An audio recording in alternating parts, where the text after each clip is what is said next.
ಹಾಗೆ ಇನ್ನೊಂದು ಬಾರಿ ಆಚಾರ್ಯರನ್ನು ಕಚ್ಚಬೇಕು ಎಂಬುದಾಗಿ ಒಂದು ದುಷ್ಟ ಸರ್ಪ, ವಿಷವ ಸರ್ಪ ಅವರನ್ನು ಕಚ್ಚಬೇಕು ಅಂತ ಬಂದಿದೆಯಂತೆ.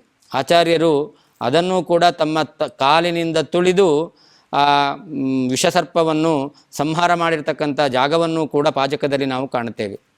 ಹೀಗೆ ಬಾಲಕನಾಗಿದ್ದಾಗ ವಿಷಸರ್ಪಕ್ಕೂ ಹೆದರದೇನೆ ಭೀಮನಾಗಿದ್ದಾಗ ಹೇಗೆ ಅವರು ಅನೇಕ ಸರ್ಪಗಳಿಂದ ಅವರು ಕಚ್ಚಿಸಲ್ಪಟ್ಟರೂ ಕೂಡ, ಕಚ್ಚಿಸಿಕೊಂಡರೂ ಕೂಡ ಅವರಿಗೆ ಏನೂ ವಿಕಾರ ಆಗಲಿಲ್ಲ, ಭಯ ಆಗಲಿಲ್ಲ. ಹಾಗೆ ವಾಸುದೇವನಾಗಿದ್ದಾಗಲೂ ಕೂಡ ತಾನೇ ಭೀಮ, ತನಗೆ ಯಾವ ರೀತಿಯಾದ ಭಯ ಇಲ್ಲ ಅನ್ನೋದನ್ನು ಕೂಡ ಆಚಾರ್ಯರು ತೋರಿಸಿದ್ದಾರೆ.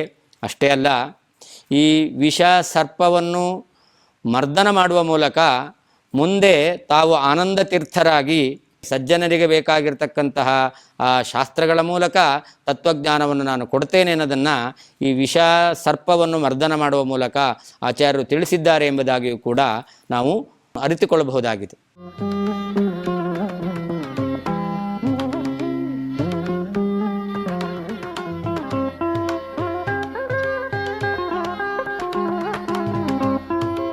ತಪಸ್ವಾಧ್ಯಾಯ ಶುಶ್ರೂಷಾ ಕೃಷ್ಣಪೂಜಾ ರತಂ ಮುನಿಂ ವಿಶ್ವೇಶಮಿಷ್ಟದಂ ವಂದೇ ಪರಿವ್ರಾಟ್ ಚಕ್ರವರ್ತಿನಂ. ಶ್ರೀ ಗುರುಭ್ಯೋ ನಮಃ. ಕಾಂತಾಯ ಕಲ್ಯಾಣ ಗುಣೈಕಧಾಮ್ನೇ ನವದ್ಯುನಾಥ ಪ್ರತಿಮ ಪ್ರಭಾಯ ನಾರಾಯಣಾಯ ಅಖಿಲಕಾರಣಾಯ ಶ್ರೀಪ್ರಾಣನಾಥಾಯ ನಮಸ್ಕರೋಮಿ. ಅನಾಕುಲಂ ಗೋಕುಲಮುಲ್ಲಲಾಸ ಯತ್ಪಾಲಿತಂ ನಿತ್ಯಮನಾವಿಲಾತ್ಮ ತಸ್ಮೈ ನಮೋ ನೀರದ ನೀಲಭಾಸೆ ಕೃಷ್ಣಾಯ ಕೃಷ್ಣಾರಮಣಪ್ರಿಯಾಯ. ಅಪಿತ್ರಿಲೋಕ್ಯ ಬಹಿರುಲ್ಲಸಂತಿ ತಮೋಹರಂತಿ ಮುಹುರಾಂತರಂಚ ದಿಶ್ಯಾದೃಶಂ ನೋ ವಿಶದಾಂ ಜಯಂತಿ ಮಧ್ವಸ್ಯ ಕೀರ್ತಿರ್ದಿನನಾಥ ದೀಪ್ತಿಂ. ಶ್ರೀ ಗುರುಭ್ಯೋ ನಮಃ. ವಾಸುದೇವ ಅನೇಕ ಲೀಲೆಗಳನ್ನು ತೋರಿದ್ದಾನೆ ಎಂಬುದಾಗಿ ನಾವು ಮನನ ಮಾಡ್ತಾ ಇದ್ದೆವು. ಒಂದು ಬಾರಿ ವಾಸುದೇವ ಆಟ ಆಡಬೇಕು ಅಂತ ಪಾಜಕದ ವಿಮಾನಗಿರಿ ಎಂಬುದಾಗಿ ಪ್ರಸಿದ್ಧವಾದ ದುರ್ಗಾ ಬೆಟ್ಟಕ್ಕೆ ಹೋಗಿದ್ದಾರಂತೆ. ಅಲ್ಲಿ ದುರ್ಗಾದೇವಿಯ ದರ್ಶನ ಮಾಡಿ ವಾಸುದೇವ ಬಾಲಕ ಆಟ ಆಡ್ತಾ ಇದ್ದಾನೆ. ಇತ್ತ ಕೆಳಗಡೆ ಮನೆಯಲ್ಲಿ ತಾಯಿ ವಾಸುದೇವ ಕಾಣಲಿಲ್ಲ ಎಂಬುದಾಗಿ ವಾಸುದೇವನನ್ನು ಕರೀತಾರಂತೆ. ಆಗ ಆ ದುರ್ಗಾ ಬೆಟ್ಟದಿಂದ ಪಾಜಕಕ್ಕೆ ಒಂದೇ ನೆಗೆತಕ್ಕೆ ಹಾರಿದ್ದಾರಂತೆ. ಅದನ್ನು ಇವತ್ತು ಕೂಡ ನಾವು ಪಾಜಕದಲ್ಲಿ ಕಾಣುತ್ತೇವೆ. ಬಾಲಕನಾಗಿದ್ದಾಗ ವಾಸುದೇವ ಆ ವಿಮಾನಗಿರಿಯಿಂದ ದುರ್ಗಾ ಬೆಟ್ಟದಿಂದ ಹಾರಿದ್ದರ ನೆನಪಿಗೋಸ್ಕರ ಆ ಪಾದದ ಗುರುತು ಇದ್ದಲ್ಲಿ ವಾದಿರಾಜತೀರ್ಥ ಶ್ರೀಪಾದಂಗಳವರು ಆಚಾರ್ಯರ ಪ್ರತಿಮೆಯನ್ನು ಪ್ರತಿಷ್ಠಾಪನೆ ಮಾಡಿದ್ದಾರೆ. ಹೀಗೆ ಅಲ್ಲಿ ಆಚಾರ್ಯರ ಪಾದದ ಗುರುತನ್ನು ನಾವು ಕಾಣುತ್ತೇವೆ. ಆಚಾರ್ಯರು ಹಿಂದಿನ ಅವತಾರದಲ್ಲಿ ಹನುಮಂತನಾಗಿದ್ದರು ಅಂತ ನಾವು ಚರಿತ್ರೆಯಲ್ಲಿ ಕೇಳುತ್ತೇವೆ. ವಾಸುದೇವನಾಗಿದ್ದಾಗ ತಾನು ಹನುಮಂತ ಹೌದು ಅನ್ನೋದನ್ನು ಎಲ್ಲರಿಗೂ ಕೂಡ ಮನವರಿಕೆ ಆಗುವ ಹಾಗೆ ಈ ವ್ಯಾಪಾರವನ್ನು ಮಾಡಿ ತೋರಿಸಿದ್ದಾರೆ ಅಂತ ನಾವು ಚಿಂತನೆ ಮಾಡಬಹುದು. ಇದನ್ನು ಮಧ್ವವಿಜಯದಲ್ಲಿ ಉಲ್ಲೇಖ ಮಾಡಿಲ್ಲ, ಆದರೆ ಸಂಪ್ರದಾಯ ಪದ್ಧತಿಯಲ್ಲಿ ಇದನ್ನು ಉಲ್ಲೇಖ ಮಾಡಿದ್ದನ್ನು ನಾವು ಕಾಣಬಹುದಾಗಿದೆ. ಇಂತಹ ಲೀಲೆಗಳನ್ನು ಆಚಾರ್ಯರು ಬಾಲಕರಾಗಿದ್ದಾಗ ತೋರಿದ್ದಾರೆ. ಹಾಗೆ ಇನ್ನೊಂದು ಬಾರಿ ಆಚಾರ್ಯರನ್ನು ಕಚ್ಚಬೇಕು ಎಂಬುದಾಗಿ ಒಂದು ದುಷ್ಟ ಸರ್ಪ, ವಿಷವ ಸರ್ಪ ಅವರನ್ನು ಕಚ್ಚಬೇಕು ಅಂತ ಬಂದಿದೆಯಂತೆ. ಆಚಾರ್ಯರು ಅದನ್ನು ಕೂಡ ತಮ್ಮ ಕಾಲಿನಿಂದ ತುಳಿದು ಆ ವಿಷಸರ್ಪವನ್ನು ಸಂಹಾರ ಮಾಡಿರ್ತಕ್ಕಂಥ ಜಾಗವನ್ನು ಕೂಡ ಪಾಜಕದಲ್ಲಿ ನಾವು ಕಾಣುತ್ತೇವೆ. ಹೀಗೆ ಬಾಲಕನಾಗಿದ್ದಾಗ ವಿಷಸರ್ಪಕ್ಕೂ ಹೆದರದೇನೆ ಭೀಮನಾಗಿದ್ದಾಗ ಹೇಗೆ ಅವರು ಅನೇಕ ಸರ್ಪಗಳಿಂದ ಅವರು ಕಚ್ಚಿಸಲ್ಪಟ್ಟರೂ ಕೂಡ, ಕಚ್ಚಿಸಿಕೊಂಡರೂ ಕೂಡ ಅವರಿಗೆ ಏನೂ ವಿಕಾರ ಆಗಲಿಲ್ಲ, ಭಯ ಆಗಲಿಲ್ಲ. ಹಾಗೆ ವಾಸುದೇವನಾಗಿದ್ದಾಗಲೂ ಕೂಡ ತಾನೇ ಭೀಮ, ತನಗೆ ಯಾವ ರೀತಿಯಾದ ಭಯ ಇಲ್ಲ ಅನ್ನೋದನ್ನು ಕೂಡ ಆಚಾರ್ಯರು ತೋರಿಸಿದ್ದಾರೆ. ಅಷ್ಟೇ ಅಲ್ಲ, ಈ ವಿಷ ಸರ್ಪವನ್ನು ಮರ್ದನ ಮಾಡುವ ಮೂಲಕ ಮುಂದೆ ತಾವು ಆನಂದ ತೀರ್ಥರಾಗಿ ಜೀವರಿಗೆ ವಿಷದಂತೆ ಇರತಕ್ಕಂತಹ ಎಲ್ಲ ಅನ್ಯಥಾ ಜ್ಞಾನ, ವಿಪರೀತ ಜ್ಞಾನ, ಮಿಥ್ಯಾಜ್ಞಾನಗಳನ್ನೆಲ್ಲವನ್ನು ಕೂಡ ಪರಿಹಾರ ಮಾಡ್ತೇನೆ, ಮರ್ದನ ಮಾಡ್ತೇನೆ, ತತ್ವಜ್ಞಾನವನ್ನು ಕೊಡ್ತೇನೆ, ಸಜ್ಜನರಿಗೆ ಬೇಕಾಗಿರ್ತಕ್ಕಂತಹ ಆ ಶಾಸ್ತ್ರಗಳ ಮೂಲಕ ತತ್ವಜ್ಞಾನವನ್ನು ನಾನು ಕೊಡ್ತೇನೆ ಅನ್ನೋದನ್ನು ಈ ವಿಷ ಸರ್ಪವನ್ನು ಮರ್ದನ ಮಾಡುವ ಮೂಲಕ ಆಚಾರ್ಯರು ತಿಳಿಸಿದ್ದಾರೆ ಎಂಬುದಾಗಿಯೂ ಕೂಡ ನಾವು ಅರಿತುಕೊಳ್ಳಬಹುದಾಗಿದೆ. ಹೀಗೆ ಆಚಾರ್ಯರು ಅನೇಕ ಬಾಲ್ಯ ಲೀಲೆಗಳನ್ನು ತೋರಿದ್ದಾರೆ. ಹೀಗೆ ಪಾಜಕದಲ್ಲಿ ಇರುವಂತಹ ಸಂದರ್ಭದಲ್ಲಿ ಒಂದು ಬಾರಿ ಪುಚ್ಛಾಂತಮಚ್ಚಮವಲಂಬ್ಯ ಕದಾಚಿದೇಶಃ ಪ್ರಾತರ್ವ್ರಜಾದ್ವ್ರಜತ ಏವ ನಿಜರ್ಷಭಸ್ಯ ಪ್ರಾಯಾತ್ ಪ್ರಿಯಸ್ಯ ಸಹಸಾ ಸ್ವಜನೈರದೃಷ್ಟೋ ನಾನಾವನೇಷು ಚರತಸ್ತೃಣಾನಿ. ಬೆಳಿಗ್ಗೆ ಹೇಳ್ತಾನೆ ಆಚಾರ್ಯರು ಒಂದು ಎತ್ತಿನ ಬಾಲವನ್ನು ಹಿಡ್ಕೊಂಡು ಹೊರಟಿದ್ದಾರಂತೆ. ಮನೆಯಲ್ಲಿ ಹಸುಗಳನ್ನು ಸಾಕಿದ್ರು. ಆ ಹಸುಗಳನ್ನು ಬೆಳಿಗ್ಗೆ ಆದ ಕೂಡಲೇ ಹಾಲು ಕರೆದು ಆಮೇಲೆ ಮೇಯ್ಕೊಂಡು ಬರಲಿ ಅಂತ ಬಿಡ್ತಕ್ಕಂಥದ್ದು ಇದೆಲ್ಲ ಹಳ್ಳಿಗಳಲ್ಲಿ ನಾವು ಕಾಣುತ್ತೇವೆ. ಪ್ರತ್ಯೇಕವಾಗಿ ಅವರೇ ಹುಲ್ಲನ್ನು ಹಾಕೋದಿಲ್ಲ. ಬೆಳಿಗ್ಗೆ ಬಿಡ್ತಾರೆ, ಸಾಯಂಕಾಲದ ಸಮಯದಲ್ಲಿ ಆ ಹಸುಗಳು ತಿರುಗಿ ಮನೆಗೆ ಬರ್ತವೆ. ಹಾಗೆಯೇ ಮಧ್ಯಗೇಹ ಭಟ್ರ ಮನೆಯಲ್ಲೂ ಕೂಡ ಅನೇಕ ಹಸುಗಳಿತ್ತು, ಎತ್ತುಗಳಿದ್ದವು. ಬೆಳಿಗ್ಗೆ ಆ ಹಸುಗಳು ಎತ್ತುಗಳೆಲ್ಲ ಮೇಯಬೇಕು, ಆ ಆಹಾರವನ್ನು ಸ್ವೀಕಾರ ಮಾಡಬೇಕು ಅಂತ ಆ ಗೋಷ್ಠದಿಂದ ಹೊರಟಾಗ ವಾಸುದೇವನು ಕೂಡ ಒಂದು ಎತ್ತಿನ ಬಾಲವನ್ನು ಹಿಡ್ಕೊಂಡು ಹೊರಟಿದ್ದಾನಂತೆ. ಆಮೇಲೆ ಮನೆಯಲ್ಲಿ ಮಗು ನೋಡ್ತಾರೆ, ಕಾಣಿಸ್ತಾ ಇಲ್ಲ. ಈ ಮಗು ಏನು ಮಾಡ್ತು ಅಂತಂದರೆ ಆ ಹಸು ಎಲ್ಲೆಲ್ಲಿ ಹೋಗಿ ಅದು ತನಗೆ ಬೇಕಾದ ಆಹಾರವನ್ನು ತಿನ್ನುತ್ತೋ ಅದನ್ನು ಹಿಂಬಾಲಿಸಿಕೊಂಡೇ ಹೋಗ್ತಾ ಇದ್ದಾರಂತೆ. ಹೀಗೆ ಬಾಲಕನಾಗಿದ್ದಾಗ ಅವರು ಇಂತಹ ಒಂದು ತಂದೆ ತಾಯಿಗಳಿಗೆ ಭಯ ಗಾಬರಿಯನ್ನುಂಟು ಮಾಡತಕ್ಕಂಥ ಒಂದು ಕೆಲಸವನ್ನು ಮಾಡಿದ್ರು ಅಂತ. ಅದು ಹೇಗಿತ್ತು ಅಂತ ವರ್ಣನೆ ಮಾಡ್ತಾರೆ ನಾರಾಯಣ ಪಂಡಿತಾಚಾರ್ಯರು. ಉತ್ತುಂಗ ಶೃಂಗಲಸಿತಸ್ಯ ಮಹಿಷ್ಠಮೂರ್ತೆ ಪಾದಾವೃತಾವನಿತಲಸ್ಯ ಸುರಂಧ್ರಕಸ್ಯ ಆಶ್ರಿತ್ಯ ತಸ್ಯ ಶುಶುಭೆ ವಯವೈಕದೇಶಂ ಬಾಲೋ ದಿವಾಕರ ಇವೋದಯ ಪರ್ವತಸ್ಯ.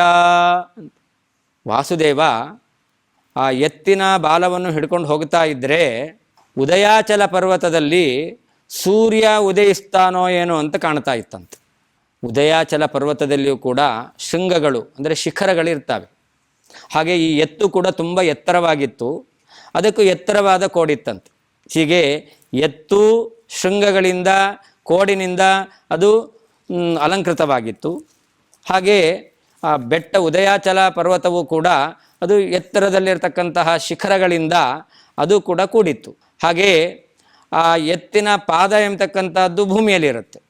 ಹಾಗೆ ಪರ್ವತವೂ ಕೂಡ ಭೂಮಿಯಲ್ಲೇ ಇರತಕ್ಕಂಥದ್ದು, ಎತ್ತರಕ್ಕೆ ಇರುತ್ತೆ, ಅದರ ಬುಡ ಎಂಬತಕ್ಕಂಥದ್ದು ಭೂಮಿಯಲ್ಲಿರುತ್ತೆ. ಪಾದ ಆಶ್ರಿತ ಅಂತ, ಅವನಿತಲವನ್ನು ಆಶ್ರಿತಿರ್ತಕ್ಕಂಥದ್ದು.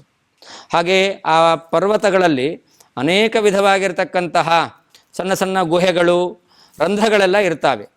ಹಾಗೆ ಈ ಶರೀರದಲ್ಲಿಯೂ ಕೂಡ ನವರಂಧ್ರದಿಂದ ಕೂಡಿರ್ತಕ್ಕಂಥದ್ದು ಆ ಎತ್ತಿನ ಶರೀರವೂ ಕೂಡ.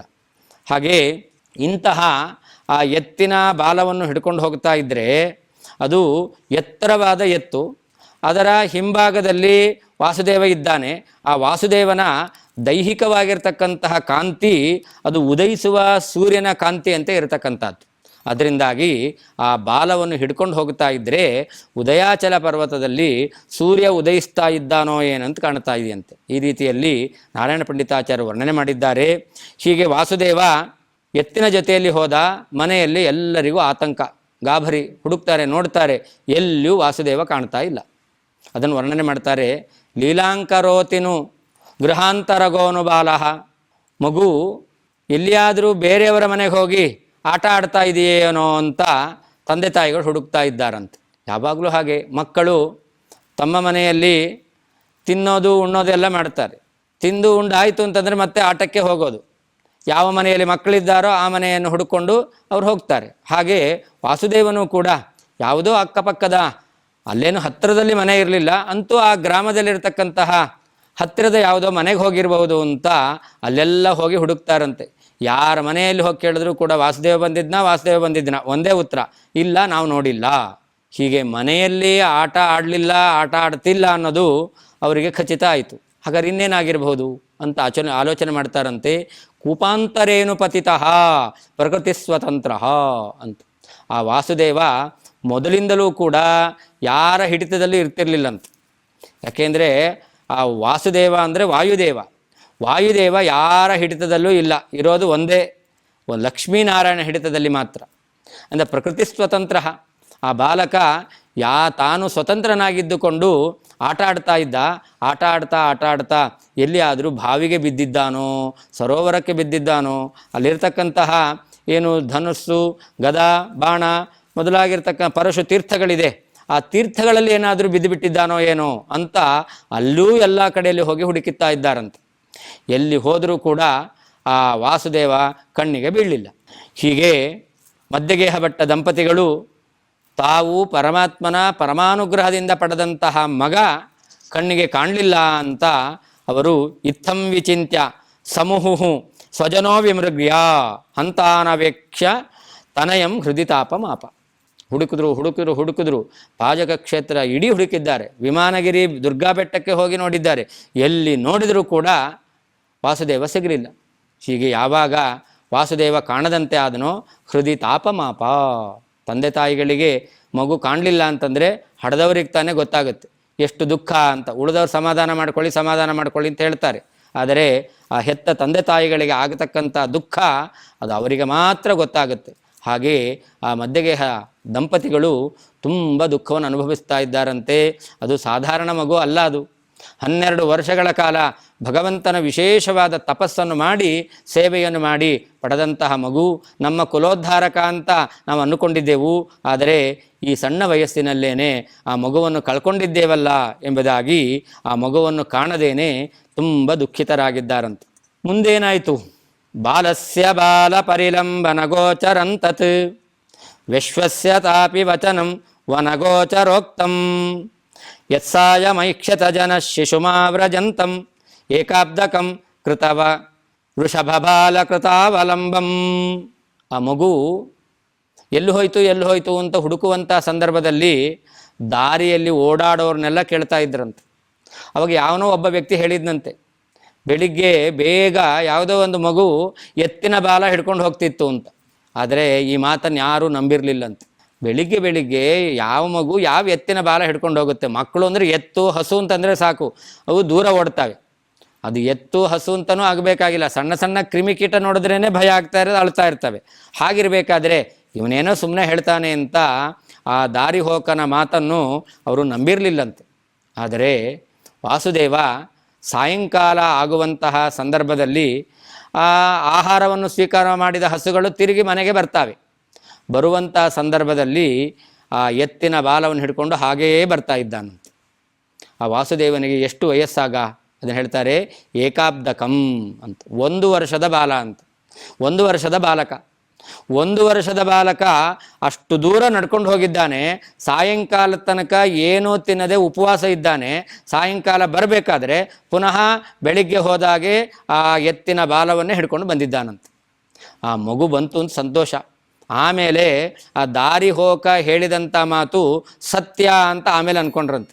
ಯಾವಾಗಲೂ ನಾವು ಹಾಗೇನೆ, ಮೊದಲು ನಮಗೆ ಏನಾದರೂ ಎಚ್ಚರಿಕೆಯ ಮಾತು ತಿಳಿದಿದೆ ಅಂತಂದರೆ ಅದನ್ನು ನಾವು ಅನುಸರಣೆ ಮಾಡಲ್ಲ, ಕೆಟ್ಟ ಮೇಲೆ ಬುದ್ಧಿ ಬಂತು ಅಂತ ಹೇಳ್ತೇವೆ. ಹಾಗೆ ಇವರು ಕೂಡ ಆ ಮಾತನ್ನು ನಂಬಿದ್ರೆ ಬೆಳಿಗ್ಗೆನೇ ಹೋಗಿ ಆ ಕಾಡಿನಲ್ಲಿ ಹುಡುಕ್ಬೋದಾಗಿತ್ತು. ಆದರೆ ಅವನ ಮಾತನ್ನು ನಂಬಿರಲಿಲ್ಲ.